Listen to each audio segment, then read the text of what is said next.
Hi everyone, and welcome back to The Follow Through. My name is Avery, the author of Intention into Action, and today I want to talk about something that's been on my mind lately: potential. I think potential is one of the most interesting things we talk about as people. It's also one of the easiest places to get stuck. Growing up, people love telling you that you have potential. Maybe your teacher said it, or maybe your parents said it, or your coaches. And maybe people still say it now. They say you're capable of so much and you have so much potential. And obviously that's meant to be encouraging, but the more I think about it, the more I realize potential can become a very comfortable place to be. Because potential doesn't require anything from you. Potential is safe, and it's all the things that you could do, not the things that you've actually done. And there's a huge difference between those two things. Because as long as something stays potential, it never has to become real. You can always say that you're going to start a business, write a book, you're going to start a podcast, put yourself out there, or even run a marathon. And because it hasn't happened yet, it still lives in this perfect version in your head. Nothing has challenged it yet. Nothing has tested it. Nothing has failed. It's still potential. And I think that's why so many people stay there. Not because they're lazy or they don't care, but because potential feels so good. It feels exciting. It lets you imagine a different version of your life without having to risk anything at all. I think about this a lot because I'm in college, and one of the things that I've realized is that colleges are full of people with potential. Some of the smartest people I've ever met are people who haven't actually done much yet. And that's not an insult, it's just reality. Because being capable of something and doing something are completely different things. I've met people with incredible ideas. People who want to start companies, people who want to start writing books, people who want to become lawyers or entrepreneurs or want to create content, people who want to do all these incredible things. And sometimes I'll hear them talk about it and think, wow, that's actually a really great idea. And then 6 months go by and nothing ends up happening. A year goes by, nothing happens. 2 years go by, nothing. And this idea is just sitting there, exactly where it started. And honestly, I don't say that to judge anyone because I've done the same exact thing at times. This podcast is actually a really good example. I didn't randomly wake up one morning, decide to start a podcast. I had thought about doing one for a few years back, and I had the idea, but I never actually executed on it. And all of the thoughts and ideas that I had around it didn't really even matter because at the end of the day, there was no podcast. It was just an idea. And that's something that I think people forget because thinking about something isn't the same as doing it. And sometimes it feels very close to it, enough that we trick ourselves. You think about it, you plan it, you're organizing it, you talk about it, and your brain almost starts acting like progress is being made when really nothing has changed. Because the podcast doesn't exist until you hit record. And the book doesn't exist until you start writing. The business doesn't exist until you start building it. And this really is repeatable through so many things. I think writing my book taught me this more than anything because before I wrote my book, I was somebody who wanted to write a book. After I wrote my book, I was somebody who had written a book. And those sound almost identical, but they're completely different. I was stuck in this refining phase for so long. And then once I actually just published it, it was a completely different experience because one is an idea and one is a reality. One is potential and one is proof. And I don't think that writing a book required some extraordinary level of talent. I think there are thousands of people who could write a better book than me, maybe even millions, most likely. But the difference wasn't potential, the difference was action.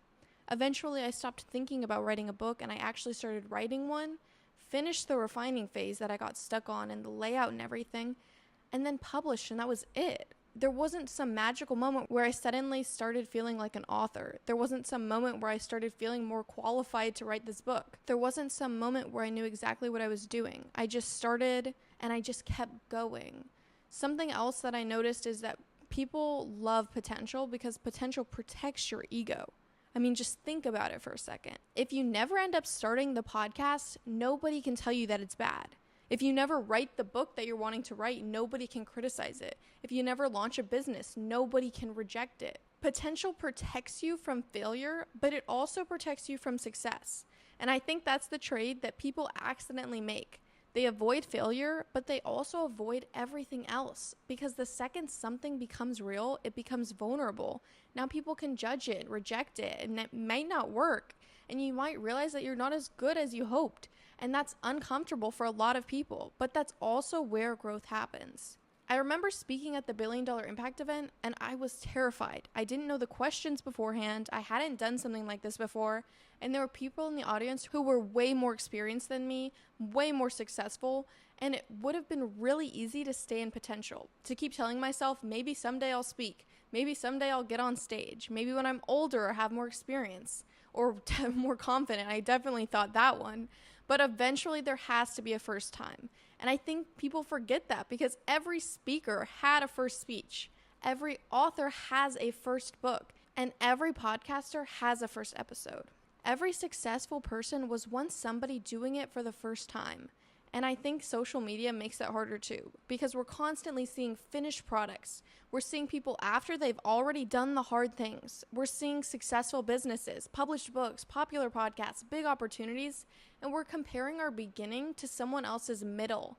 We're comparing our potential to someone else's results. And then we wonder why we feel behind. But what we don't see are all the moments before that.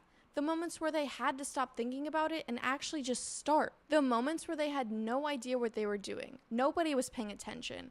And they didn't feel very good. And they were still just figuring it out. Because that's the part that usually doesn't get posted. And I think one of the saddest things in life is unrealized potential. Not because people aren't capable, but because most people are. I believe that most people are far beyond capable than they think. The problem isn't capability. The problem is action. The problem is that people spend years preparing for a life they never start living. Years just thinking and years planning, waiting, telling themselves they'll do it later.